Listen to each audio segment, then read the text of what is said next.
Shalom, people. This is Brother Lyles coming at you with another video, and decided to come outside today and do this video. Want to talk about uh, destroying evil altars in your life. Destroying evil altars in your life. What do I mean? Uh, about a month ago, when I was in prayer, I heard the Most High say to me, "It's time to destroy the evil altars in your life." And I said to myself,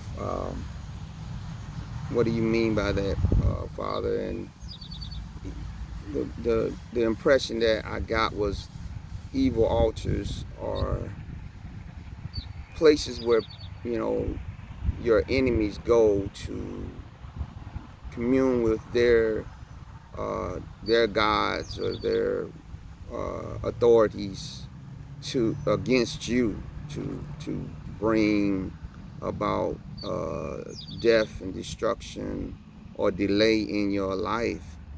And that once you find out where those evil altars are, then we must pray against those altars, that they will be destroyed. And so I tried to find some examples in scripture about this, and one of the places I found was coming out of 1 Kings, the 12th chapter.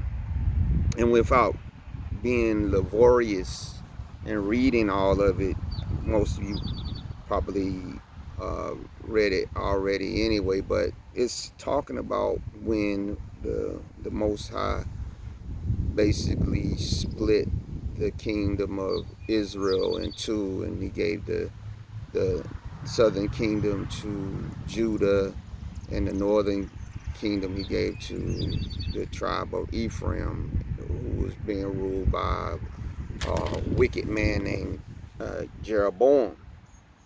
And Jeroboam knew that the altar that had been designated for the people to give their offering and sacrifices to was in Jerusalem. So he realized that even though the kingdom was his in a sense, the people would still, in order to be at peace with Yah, would still have to go back down to Jerusalem to make their sacrifices.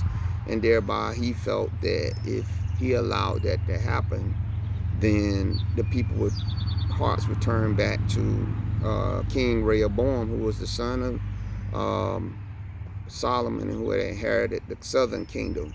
And so he said for his priest to build him 2 altars, and to place one in Bethel and one in Dan, and they would be sacrificing upon these altars sacrifices to these 2 golden calves that he had made in order for them to worship them, because he stated to those tribes in his kingdom that these are the gods that brought you up out of Egypt, O Israel. And of course, this was abomination to the Most High. So if you continue reading throughout the chapter 12, you'll see how he did this. And then you get to chapter 13 of 1 Kings, and you read that chapter, you'll see how the Most High sent a man of Yah to Bethel to prophesy against the altars, to prophesy to King Jeroboam that these altars one day would be used to burn the bones of the priests that will wait on these altars. And that the sign that the Most High gave that this would happen would be that he would allow the altar to be rent in 2 and the ashes to fall out at the mouth of the prophet of Yah, which he did. He prophesied against the altar. And we know that in chapter 13, King Jeroboam reached out his hand to grab the man of Yah, and his hand withered up, the altar split in half, and the ashes poured out, thereby showing all that this altar that had been erected in opposition to the true altar of Yah, which was in Jerusalem, had no power. He desecrated it. And also later, we know King Josiah, right, who was prophesied to be the one that was going to do this. We know that when young King Josiah, who we talked about in our video yesterday about when the good die young, the good that he did in the short period of time that he was there, one of the things he did was he did exactly what this prophecy said. He went to Bethel. He went to all the places where all these evil altars had been erected in defiance against the Most High Yah's altar, and destroyed them. And he did dig up the bones of the priest and all those, and he burnt them on the altar. He desecrated the evil altars. He actively sought out them to destroy them because they was in opposition to what the Most High was trying to do in his kingdom. And so I would say the same to us today. We must find and understand where are the evil altars, either that have been erected by us or have been erected by others, in opposition to us and to opposition to the kingdom of Yah. And we must prophesy. We must speak against these evil altars. It could be either something people are speaking about you behind your back, speaking ill will of you, or to the fact that, you know, some of our people are still yet engaging in this witchcraft, this occultism, right? Especially in the worship of Oshan. That seems to be a big thing amongst black women here in America, because that was a strong deity in Africa. As some people call it here, they call it Mommy Water, but it is a female deity. When you think about the real, what they would consider to be the real mermaids, this is what we are talking about. These deities that came out of African ancestral worship, which there is very powerful, especially over there in Lagos, right? Amongst the Yoruba people, which, by the way, the Yoruba people, is stated that some of the Yoruba people are descendants of the tribe of Ephraim, from which came King Jeroboam. He was king over the northern kingdom. And one of the things about the northern tribes, that they were very much, not saying that the southern wasn't, but the northern kingdom had wholly given themselves over to the worship of other people's deities and everything. So it wouldn't surprise me any if the some of those that are of the tribe of Ephraim, or Yoruba as they are called in Lagos area of Nigeria, right, are of the lineage of those that came out of Israel, that were into worship of not just calves, but it was worshiping in the groves. They was doing all kinds of things. They was erecting all kinds of altars in opposition against the true altar that was in Jerusalem. And so how can we combat this? We got to identify, like I said, the person, place, or thing where these things are emanating from, these curses, or these or people speaking ill will of you. You got to be able to go and confront these people and tell them, I don't receive that. I don't receive that what you're saying about me. I don't receive that what you're saying about my children, or my spouse, or my business, or my home. I don't receive that. I turn that back on your head, just like when Jeroboam reached out his hand in chapter 13 of 1 Kings and tried to stop the man of Yah from prophesying against the altar. His hand withered up. We must stop this, right? It can be family members, it could be co-workers, it could be people that maybe you have never met, because there are such things as witch coverings that do designate themselves to pray against places where they think the will of Yah is going forth. We used to hear about this when we was in the Christian church, and I believe it, that if witches or those that are into the cult find out where there's a place, it could be a person, or it could be a church, it could be a assembly or wherever, where people's lives are being transformed for the good, and they're turning from darkness into the light. They will pray against that. They will go before their altars of their Satan or Islam or whatever opposing faith that they have, and pray against it, right? Think about right now this thing that's going on, let's just say, with what's going on with those that are uh, in the belief that we are the people of Yah. And you're seeing this big push amongst the camps and all those to preach that Yeshua is not the son of Yah. That is witchcraft right there.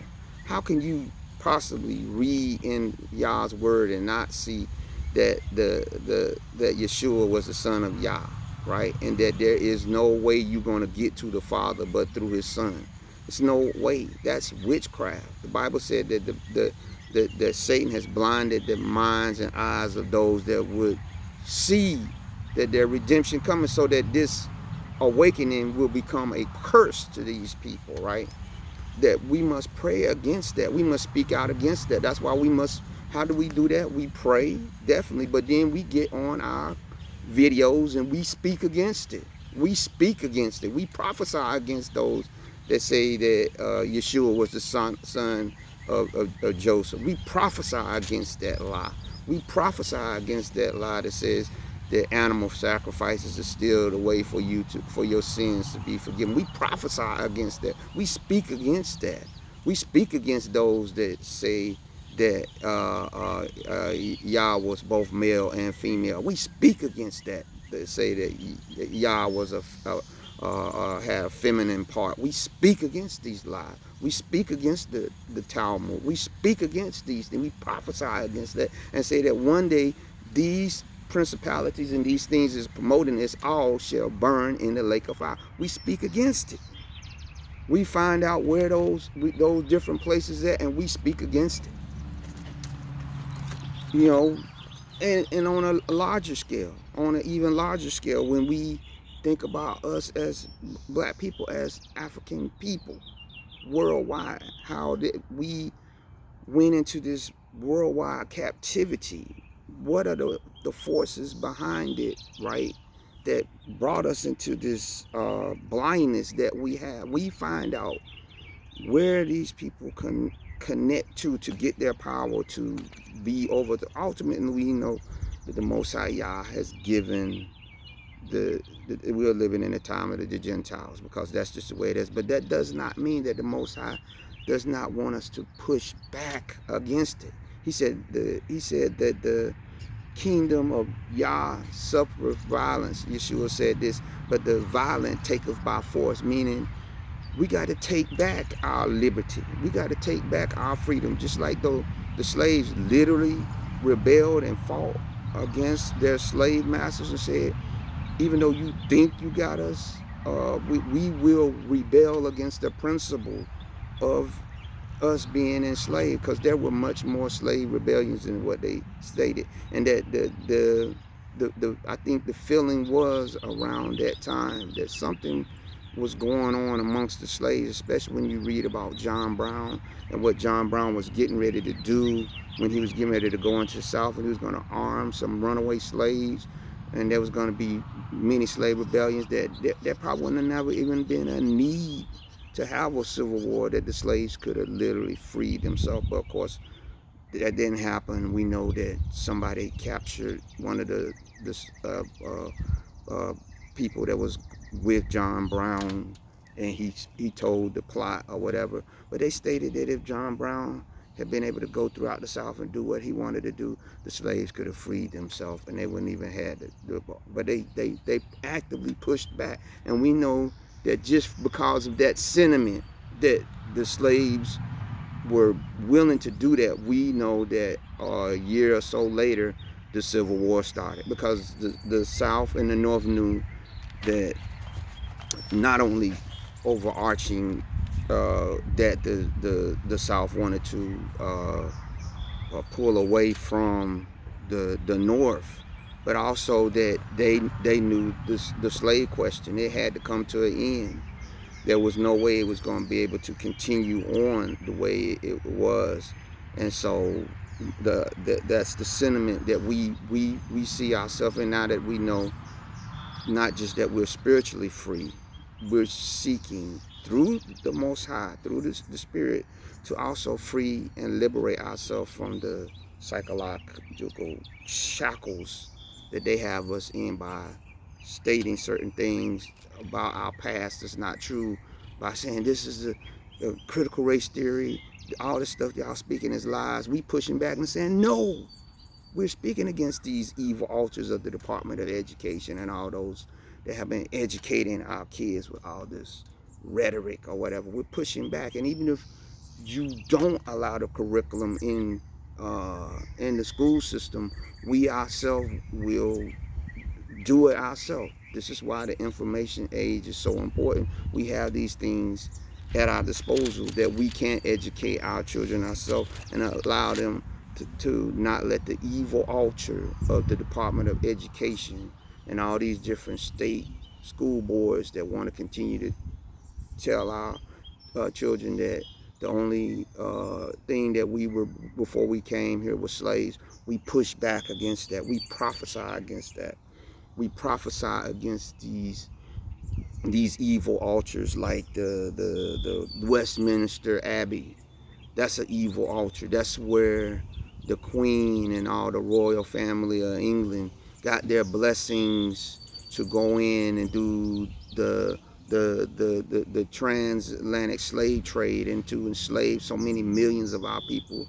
And they got the blessings of the Church of England at Westminster Abbey over those slave ships. We prophesy against these evil altars. We prophesied against the evil altar at St. Peter's Basilica, where the Pope was, who wrote all the papal bulls that said that slavery was okay, and it was okay that black people and people's indigenous lands will be enslaved forever. We prophesy against those evil altars there. We prophesy against the evil altars at Notre Dame Cathedral in Paris, France, from which we know that they laid some of the foundations of these wicked Catholic cathedrals and the literal bones of our ancestors. These were literal bone churches that were built out of the bones of our enslaved people. We prophesy against the altar there, and we know that when the Cathedral of Notre Dame burnt down that time, they said that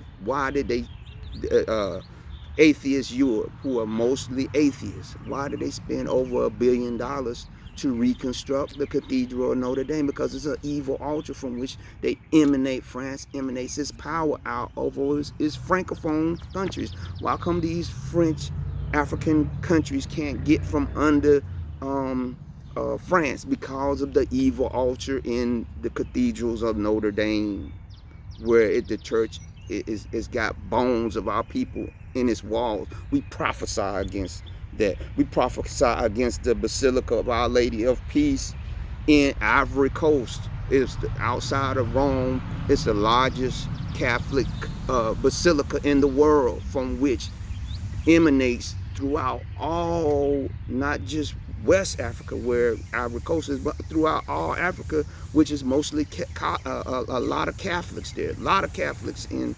Nigeria, a lot of Catholics in West Africa, a lot of Catholics throughout all. I contend with you, pray against the evil altar there in Ivory Coast that has these people to keep these statues, Catholic statues, in throughout Africa, where they have white angels, like that one. They had a white angel with his foot on the neck of a black demon. This is in Africa, and these people come and pray unto these things. We prophesy against that evil altar. We prophesy against the evil altar in Washington D.C., the Washington Cathedral, from which the presidents and all their families go to these places and able to implement. They go to the priests and all these people at these cathedrals and stuff, and have them praying blessings upon them, having them to come to the altar, and they will okay, let's say for 9/11. Remember 9/11, the big hoax, right? Where did they have the national service for the victims of 9/11? At the National Cathedral, and they was able to pull the wool over all our people's eyes and get us to co-sign on the war in Iraq and Afghanistan, from which so many thousands of lives and so many trillions of dollars were wasted in this nation. Why? Because they took it to the evil altar in the Washington National Cathedral. Because you remember they had T.D. Jakes get up there and speak to pull the wool over our eyes at their evil altars. We prophesy against these evil altars. And lastly, we prophesy against the evil altar of Abyssinian Baptist Church in Harlem, New York. It's from the Abyssinian Baptist Church that a lot of jamming propaganda and things like this LGBTQ thing, which is the Abyssinian Baptist Church is a big proponent of that in the black community, trying to tell us we need to change our views on that and many other things in our community. We prophesy against the evil altar that's got our people into this single parent family thought and everything that of feminism and no need for a man in a house. We prophesy against those evil altars, not just at these places that I spoke, but any place from which people are propagating wickedness and things that are contrary to the word of Yah. We prophesy against these altars that these people are going to, asking their gods for power to implement policy amongst our people that's going to keep us in perpetual bondage, because Yah said if you don't turn from wickedness, right, he's not going to bless us as a people. We are his people, called by his name. So we must pray against, we prophesy against these evil altars that have us going in the opposite direction that the Most High want us to go to. So with that, I'm going to ask you to find out what the evil altars are in your own personal life. But then I want you to find these different evil altars like I found here. There's many more that I can speak against. I can speak against the evil altar of Our Lady of Aparecida in Brazil. It's the largest Catholic cathedral in South America. And we know that most of South America, right, is Catholic, and most of the slaves went to South America. And most of our people there are still under bondage. They're still poverty stricken, and the Catholic Church has a grip, a stronghold over our people. Our people need to be free from these evil altars, right? So let's pray against these and many others that we find. So with that, I'm going to ask you to give this video a thumbs up. I'm going to ask you to subscribe. I'm going to ask you to leave a comment. Be blessed.